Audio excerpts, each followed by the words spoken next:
In Venezuela, the President of the National Assembly has announced as a fraud the recent primary election held by the opposition.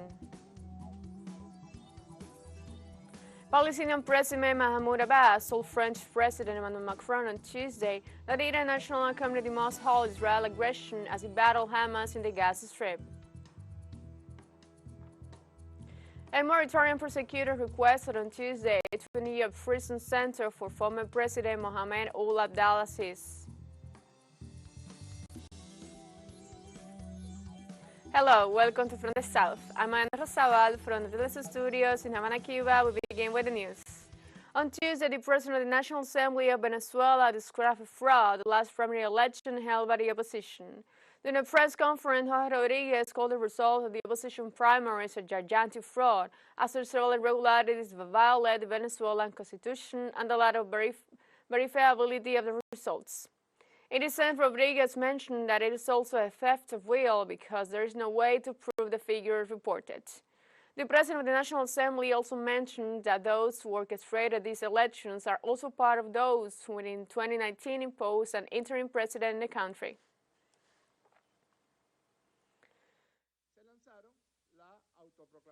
I would like to apologize because I may have to refer to some technical terms related to electoral events, but there is clearly established the proof of the gigantic fraud, and it was already seen coming.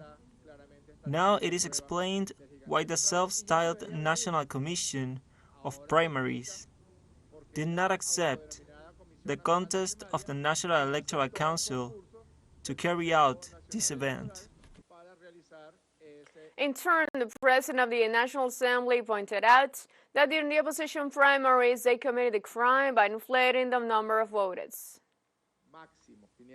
Maximum 598,350 people, and here appears a real crime.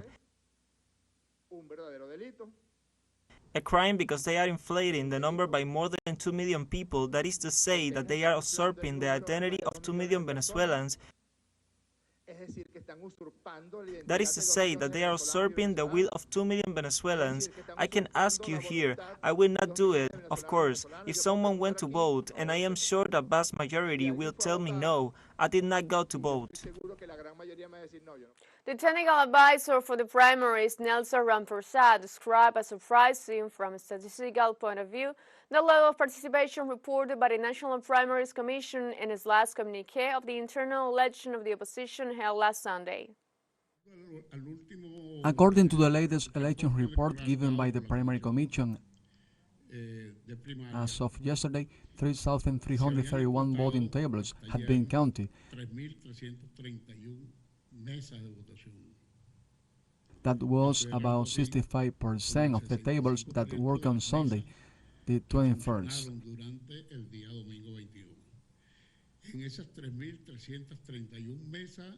In these 3,331 tables, 1,592,504 citizens vote,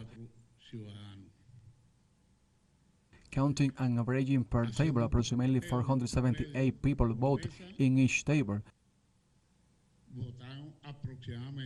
That is more or less 60 people per hour. That means that every minute one person votes. That is amazing from a statistical point of view.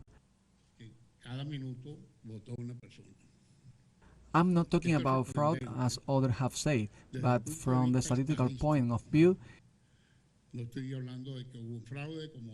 the adjustment that is being made to the voting record does not correspond to what this act of voting was, which I do not dismiss because there was presence, but there was no in this volume. Just opening the voting book and looking in that book for the name of the person who was going to vote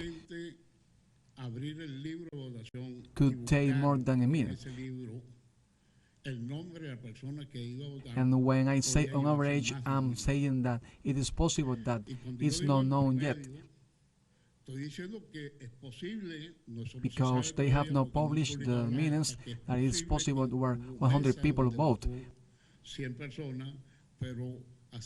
But likewise, there were tables where up to 800 people could have voted, according to these numbers that Dr. Jesus Maria Casal is given. Likewise, the member of the Technical Board of the National and Primary Commission revealed that more than 5,000 people voted in the internal election of the opposition. I would like to make a comparison that is impossible that in 1 minute they don't vote, not even in manual voting, and much less there were not in the QS so many people who say they vote. And I would like to make a slight comparison so that you can see what it means that on average 478 people vote in a table.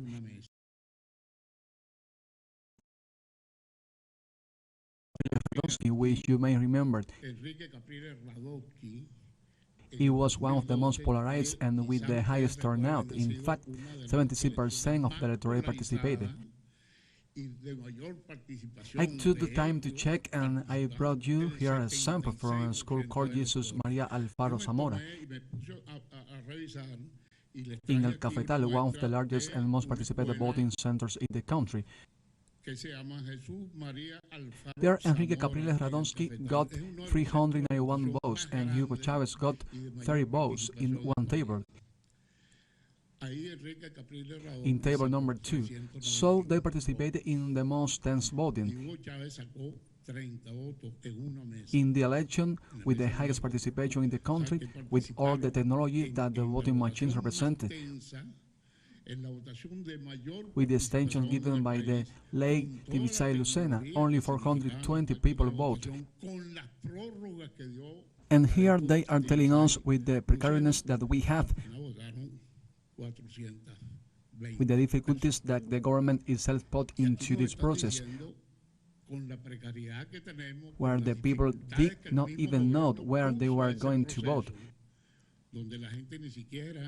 because the consultation page were blocked by the government and didn't work. Well,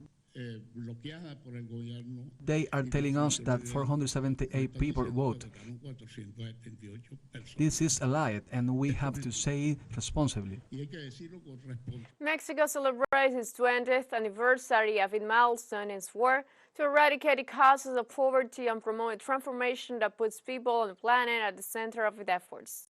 The Network in Defense of Humanity was created by political actors such as former President of Bolivia, Evo Morales, the Nobel Prize winner Rigoberta Menchú, Adolfo Pérez Esquivel, and Holsu Jinka, and the 5 Cuban heroes and more than 15,000 prestigious artists, intellectuals, and scientists. In the same way, the network has traveled the path of actions and efforts interrelated with other social movements and diverse sectors of society, thus integrating and emancipating an economy in solidarity with the people. In Panama, security forces repressed demonstrations rejecting the contract between the state and Canadian company to continue covert extraction in forested areas. This after civilians mobilized for the second consecutive day against the government's decision, alleging that the bill is detrimental to the country's interests due to the concessions granted to the mining company, which are considered illegal and unconstitutional.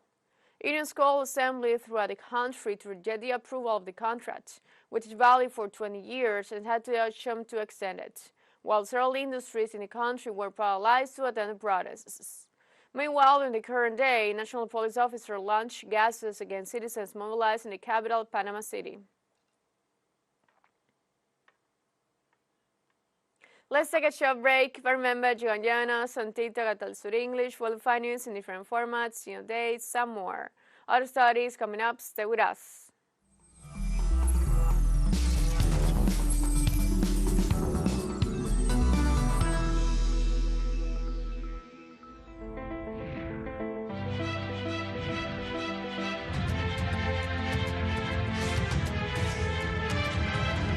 Welcome back. Palestinian President Mahmoud Abbas told French President Emmanuel Macron on Tuesday that the international community must halt Israeli aggression and the battle Hamas in the Gaza Strip. Abbas, after the two leaders held talks in Ramallah dominated by the war that has left thousands of civilians dead in the Gaza and Israel, called on President Macron to stop this aggression. The Palestinian leaders strongly condemned Israeli airstrike, which he said killed innocent civilians in a barbaric wake. Abbas said Israel and the countries that support it are responsible for the conflict, and he added that there should be an international peace conference on Gaza. Macron told reporters that nothing can justify the suffering of civilians in the Palestinian territories in the October 7th attacks on Israel. What is happening today is Israel's responsibility. Those who are also responsible are all the countries in the world that have encouraged the occupation authorities to continue their acts of aggression against the Palestinians without sanctions and without one day being held to account. We have strongly condemned the killing of civilians on both sides. We have called for the release of civilians, prisoners, and people who have been arrested on both sides. In Palestine, citizens protested and drew a picture of French President Emmanuel Macron during his visit to the country. Palestinian civilians took to the streets to reject the visit of President Macron to the city of Ramallah, where he met with the President of Palestine, Mahmoud Abbas. The president had previously met with families of hostages held captive in the Gaza Strip, in addition to meeting with Israeli Prime Minister Benjamin Netanyahu. In this regard, Macron expressed to Netanyahu that Israel's security and stability in the Middle East will not last unless it recognizes the legitimate rights of the Palestinians to have their own state. It's like he shouldn't come to Ramallah. He should shame of himself after he say what he say in Tel Aviv, and with what message that is bringing from France to Tel Aviv in supporting this criminal government, criminal state, that they are launching genocide war in Gaza. So he's part of the crime. In Malaysia, citizens demonstrated in the suburb of Kuala Lumpur with prayers and curses in support of solidarity with the Palestinian cause. Demonstrators waved Palestinian flags and wore white chanting slogans such as "Long live Palestine" and "God is great." During the demonstration, the Prime Minister Anwar Ibrahim urged the Arab countries to unite for the protection of Palestinian land, while indicating that there is no solution to the conflict because Tel Aviv has become too arrogant with the backing of the United States and Europe. Likewise, Malaysian Prime Premier pointed out that the attack of the Israeli army against the Gaza Strip as the height of barbarism. The level of insanity to allow people to be butchered, babies to be killed, hospitals to be bombed, and schools to be destroyed. This is the height of barbarism in this world. After 18 days, the Israeli siege against the Gaza Strip continues, and so far some 5,791 Palestinians have been reported killed in the Gaza Strip, as well as more than 16,000 wounded, according to official figures. According to the authorities, some 2,360 of the dead were children, and 1,292 women, and some 295 elderly people. The Israeli attacks against the Gaza Strip have intensified, while Palestinian health authorities warn that in the last 24 hours, more than 700 Palestinians have been killed by the Israeli occupation shelling. During the early hours of Tuesday morning, several attacks were reported against schools and makeshift shelters by Israeli forces. We call on the whole world to interfere and stop the war and the damage. Most of those who are dying are children. We are in a safe shelter school. There are no armed men among us. On Tuesday, a bombing was also reported against the vicinity of the Nasser hospital in the south of the Gaza Strip. According to the health authorities, patients and refugees who were in the hospital had to be transferred to other areas, while efforts are on the way to rescue the victims of this attack. According to the Palestinian Health Ministry, at least 12 hospitals and 32 health centers are out of service, and in the next 24 hours the remaining ones could be closed due to the lack of essential fuel for the power plants that run the hospitals in Gaza. For its part, the Palestinian movement, Hamas, confirmed the release of two women of 79 and 85 years old for medical and humanitarian reasons. The detainees assured that despite being held, their captors made sure that they had the necessary care. They were very nice and made sure we had enough to eat and drink. They treated us well and paid attention to every detail. The hostage releases come amid calls by humanitarian organizations to allow the entry of humanitarian aid and fuel that could alleviate the health situation in Gaza.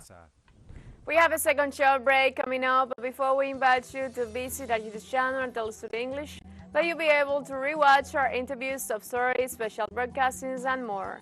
Hit the subscribe button and activate the notification bell to set up to dates on the world's more recent events. Final show break, don't go away.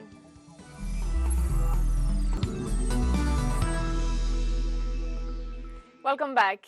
A Mauritanian prosecutor requested on Tuesday to New York Prison Center for former President Mohamed Abdel Aziz. Aziz has been on trial since January 25 for allegedly abusing his power in order to amass wealth when he ruled the Saheli nation from 2008 to 2019. Aziz, 66, was president of Mauritania, a pivotal country between North Africa and Sub-Saharan Africa from 2008 to 2019. He listened to the prosecutor's closing speech without flinching. Aziz has maintained his innocence and said that the trial is political and should be dismissed. Earlier this month, his lawyer claimed that the court refused to process the requests of the defense and called witnesses on Aziz's behalf. 10 other people, including 2 former prime ministers as well as former ministers and businessmen, are on trial. With Aziz, they have been accused of illicitly amassing wealth, abusing their functions, and influence peddling.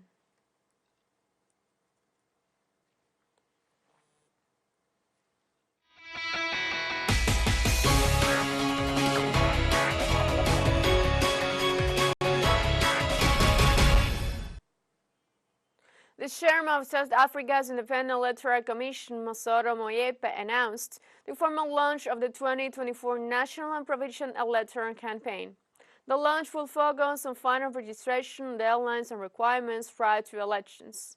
According to Moyepe, independent candidates will be able to stand, so the public should be patient regarding necessary legislative adjustments. Going forward, the Commission will continue to strengthen civic and voter education initiative to ensure that voters are fully informed about the roles and responsibilities in the coming elections. The official pointed out that updated census figures indicate that more 40 million South Africans should be in the electoral roll. However, only 26 million are listed. The immediate task is to encourage a good number of South Africans who are not on the electoral roll to make the vote count.